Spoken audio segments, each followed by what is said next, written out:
Well, aloha from Phelps Creek Vineyards. We're going to do another series of our wine in the time of COVID. And this time we're talking about Rieslings, which is something a little bit new to us at Phelps Creek, but really not new to Bill Swain, our winemaker. He has had a passion for Riesling since he started making wine. Since elementary school. And he spent some time in those years in Germany due to his father being posted there with the army.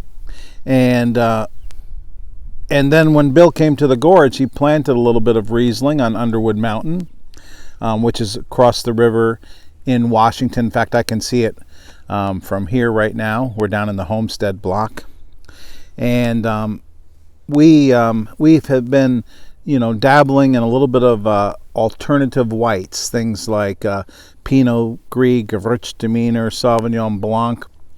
But finally, we were offered the ability to make some Rieslings from specific sites, and Riesling is really a grape that can express its location great. Bill, tell us a little bit about not so much this wine, but just that idea of how Riesling expresses personality. Riesling, like virtually all the well-known grape varieties, can be very site-specific, and essentially it picks up different minerality characteristics from soil, but also the cooler the conditions under which it can get fully ripe are just as critical for Riesling as they are for Pinot Noir, although Riesling prefers cooler even than Pinot Noir does. So we're going to do three different still wines, Rieslings, and then we also brought with us a dessert wine that we've made of Riesling too. This first one in the glass is our 2018 Van Horn Riesling.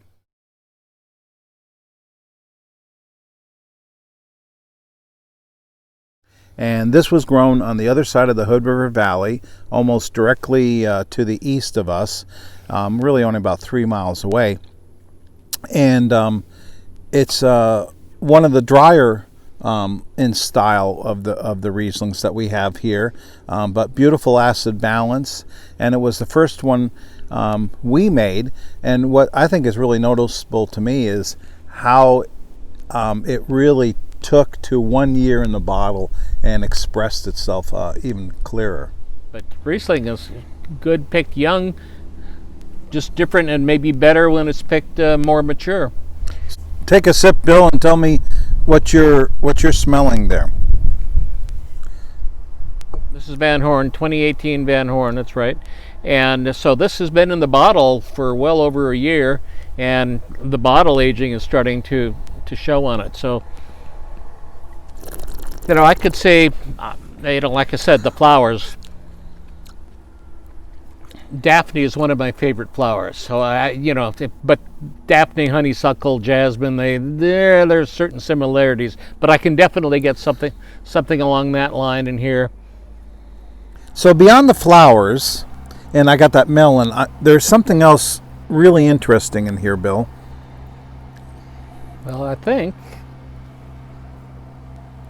in this wine we're just starting to get a hint of what the winemakers call petroleum or kerosene. Marketing people don't like to use that term, but it really is a good descriptor. But it's a hint. It's at a low level. It comes with Riesling with top quality Rieslings. When they start to age, it starts to develop. But you have to think of it not as kerosene, petroleum. You have to think of it like when they add things like musk oil and civet oil and things like that to perfumes, which if you smell one of those things pure, you have to leave the room. But small amounts of them in a perfume add something to it, and it's the same thing with this. Yeah, it's very interesting. Adds a layer of complexity. Now, exactly. I've tasted it in some others, that it became, really pronounced. This is just very light, very interesting. With the finest wines, especially as the wines age, it'll become even more pronounced, and it'll be noticeable to people. In the Van Horn Riesling, it's just starting to reveal itself. So it'll probably get stronger with some additional age, and I will enjoy it more.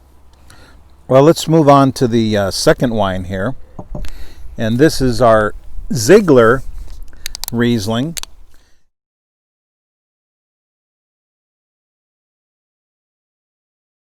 Which was farmed by the Ziggler family, but it's really on the vineyard of Flume, which is right there on Underwood Mountain. Again, we're able to see that in the distance, and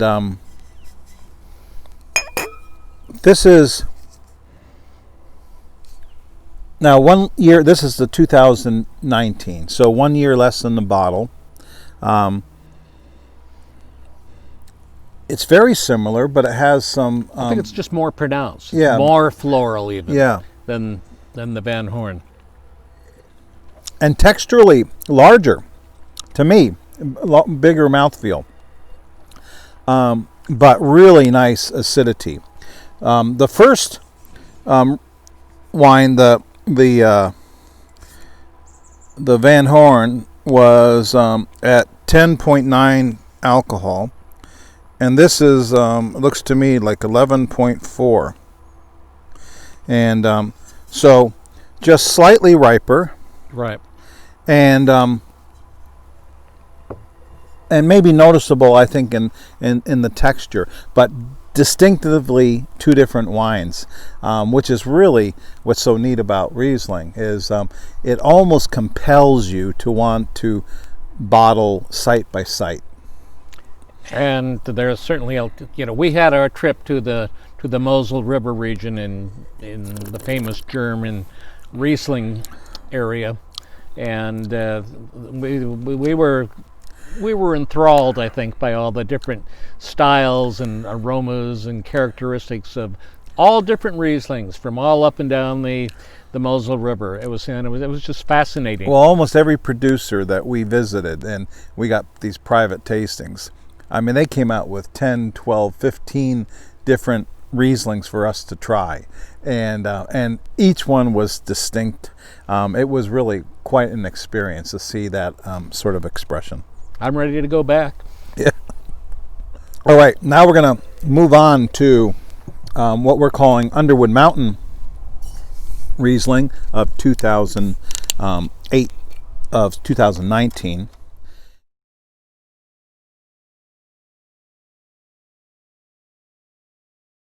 Wine was grown by our friend Jack Brady, who's also a retired airline pilot, and he recently sold a vineyard, but this is the last harvest that Jack himself did off of this particular block.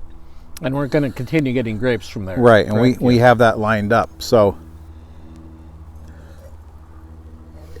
more intensity still, and also I'm already starting to get the beginning of a little bit of kerosene in this. So at a younger age than on the Van Horn. So I think that's going to develop more, and in my mind make it a exceptional wine with additional age. It has I think a touch more residual sugar to it. It does. But also has really beautiful acid. So it comes across more as a texture as opposed to a sweetness because of how the balance of the acidity is. Yeah. With Riesling, balance is everything. You have to get, and the Germans have figured out how to do that, I think, in exquisite ways, and we're trying to emulate them here. So this particular vineyard, it faces to the east up the Columbia River, whereas the Flume vineyard very much is southern facing vineyard, and then the Van Horn is a western facing vineyard. So it's way interesting. On the other side of the Hood River Valley. Right. So it's interesting how all this mixes in. We have had we're both wearing our tropical shirts today, and it's beautiful. Tropical fruits in the wine. And 80 degrees. It's a perfect time for Riesling.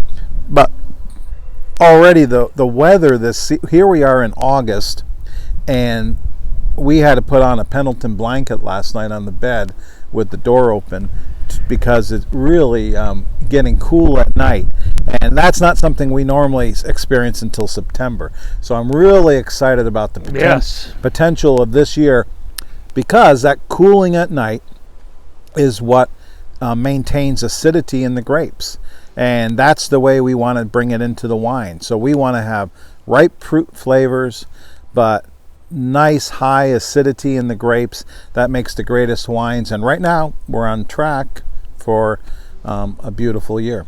Yeah. All right, we're going to finish this up with a dessert wine, Vin Glacé.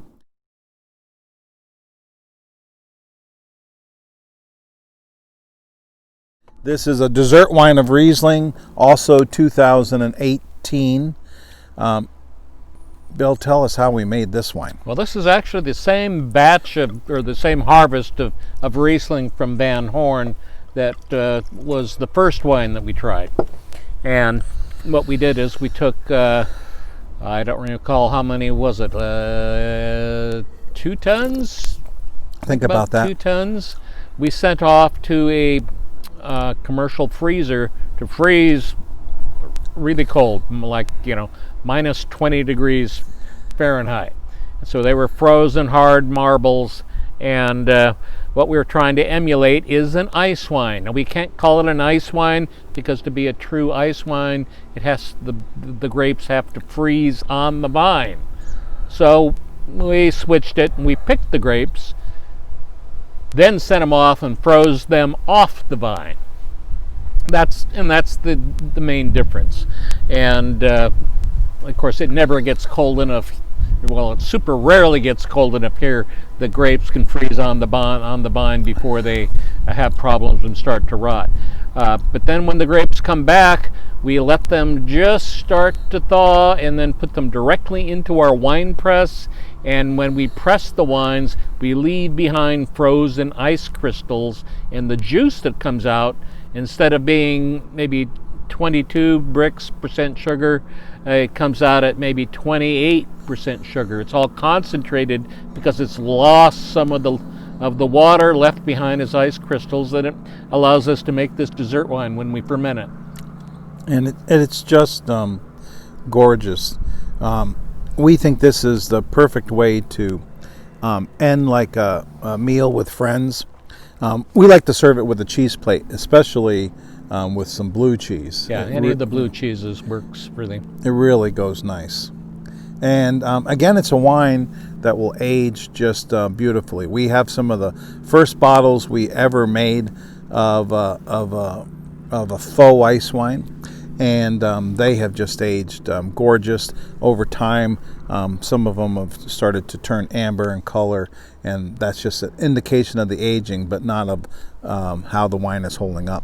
Yeah, and they change, they develop to become richer, more honeyed as they age, but that just makes them almost more exquisite than when they're young. Well, it's been our pleasure visiting with you again, and we hope you get a chance to try these wines. I think we're going to make some special offers on them, and we wish you a beautiful summer, and we look forward to pending harvest and getting together at some point again and raising a glass. Cheers. Salud.